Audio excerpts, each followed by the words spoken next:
another place where it seems like the Saints are building some insurance is on their offensive line. They See what you did drafted there? Kelvin Banks. See That's what right. you did there? That's right. And they got him lined up. It was interesting. Fuaga at right, Banks at left, Penning at guard.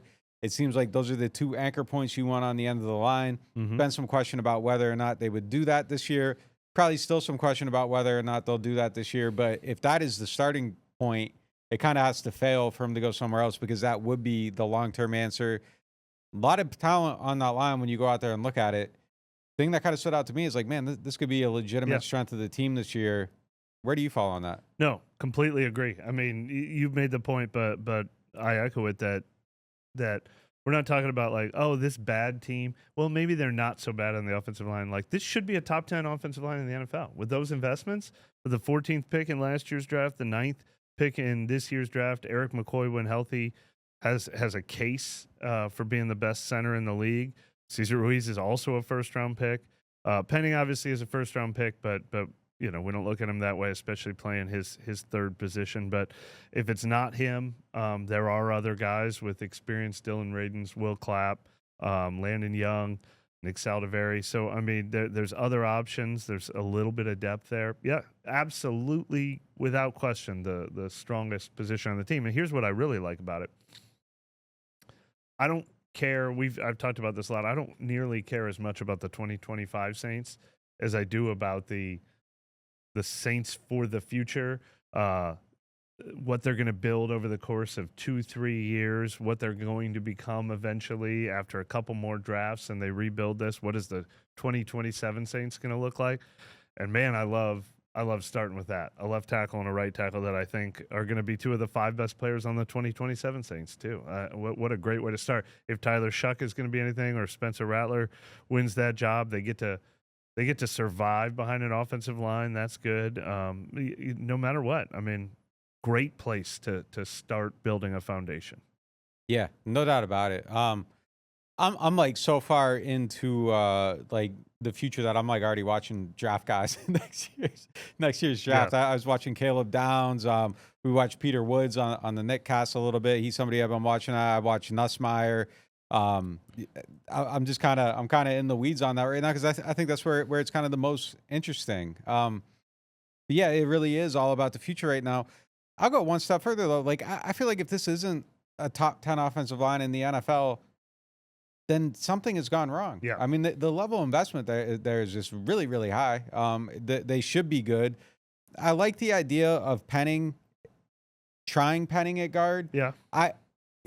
Obviously, anyone that's listened to the show for the last few years, they know I have doubts about him. I had doubts about him at right tackle. I've had longstanding doubts about his ability to play guard.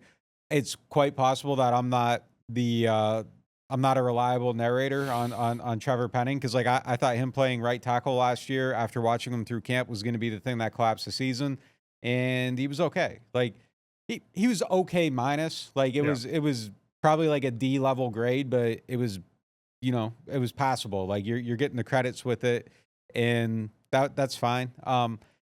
I still don't know about him on the inside. Maybe he can just be a big mauler on the inside, and maybe it works, or maybe it doesn't. But the idea of trying him there, I kind of like because to me, even last year, him being serviceable at tackle, I don't think that he's an answer at tackle. I don't think he's a starting NFL tackle. I don't think for this team or any other team, he is a starting NFL tackle. If you have him, you're on the wrong side of the equation. I would rather have a James Hurst, honestly.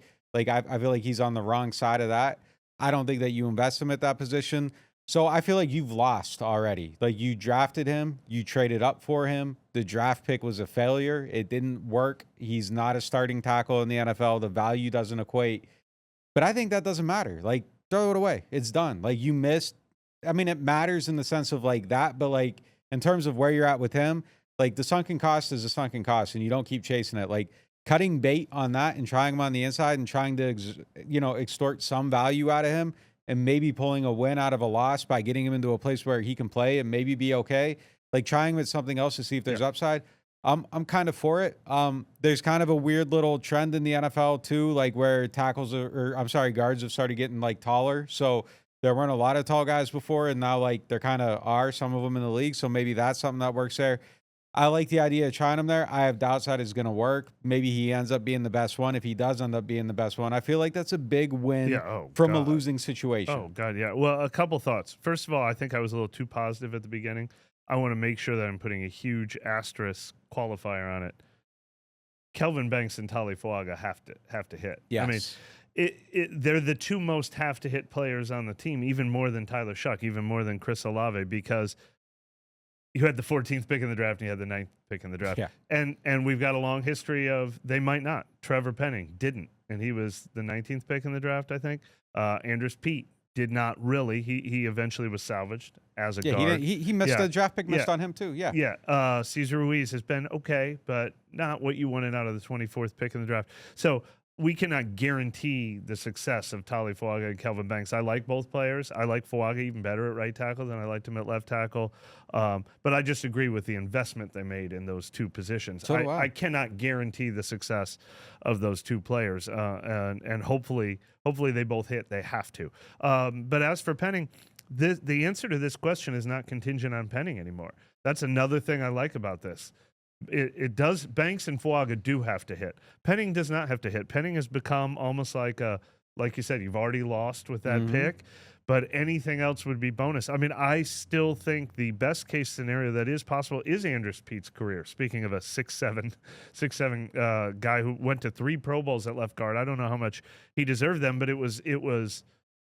The offense was so good and the offensive line was so good, he was getting credit for seasons where they had 2 running backs both getting 1,500 yards. And that's the model now. Like, Trevor Penning can fit in this. This is the best chance for Trevor Penning to have a career.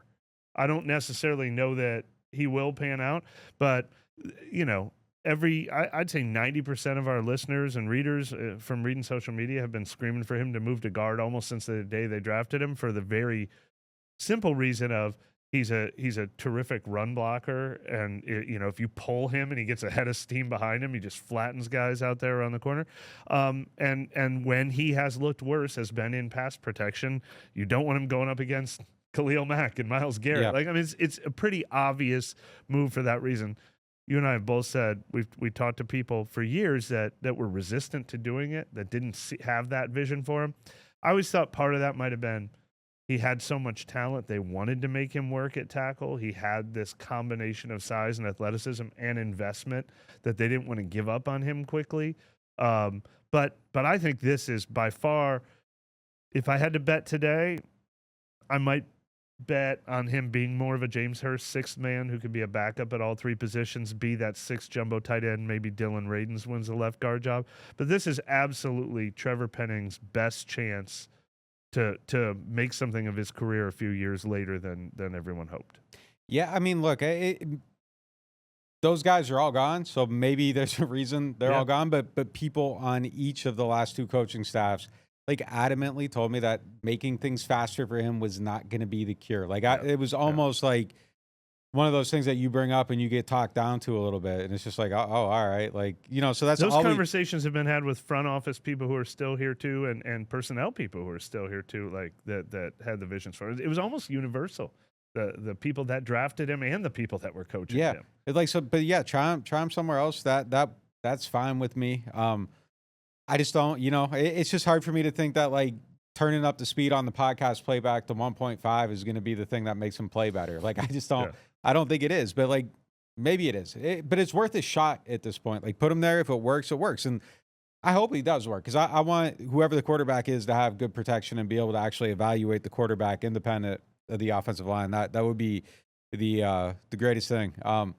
Pete's career is so interesting, man. Like, those Pro Bowls and everything. He's almost like, he's kind of like the Adam Driver of offensive linemen. Like, where the audience is like, no, his movies suck, I don't want to watch them. Like, it's so boring, it's terrible. Then, like, people, like, directors and everything are like, oh, no, like, he is so talented. Like, you guys just don't get it. And that's kind of how the Pete conversation played out. But, like, you throw Adam Driver in a movie, I'm not going. Like, it's just that's where I'm at with it. But, yeah, I don't know how to feel about those Pro Bowls. But I'm excited to see this line. And like you said, I think those 2 tackles, that's like make or break on everything, really. Like, it really is. Like, if you miss on those 2 guys, like, I think it kind of has to start a larger conversation. Yeah. Like they have to be the anchor And points I'm not of this saying team. I think they will miss, but it's just there's a lot on the shoulders. One other point we should make about why the offensive line could and should be a strength.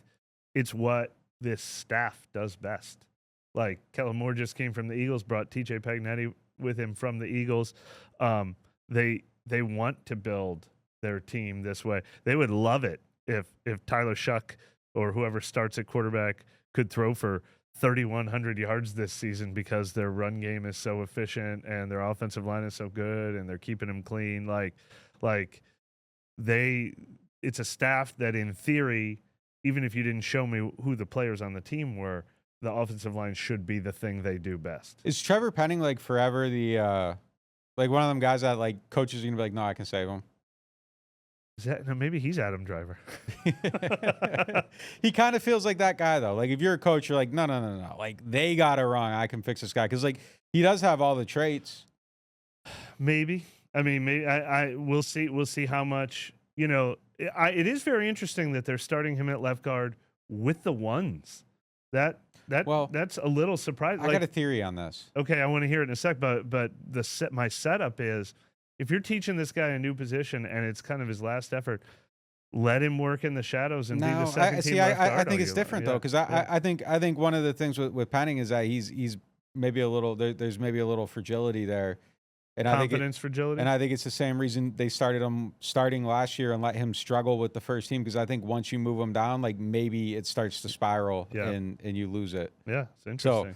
So but they're giving him every chance, like leapfrogging him like ahead of Dylan Radins, who they didn't make a big investment in free agency, but that's a guy that I thought would be the guy to beat out. I mean, Dylan Radins is sort of a Lucas Patrick type or whatever.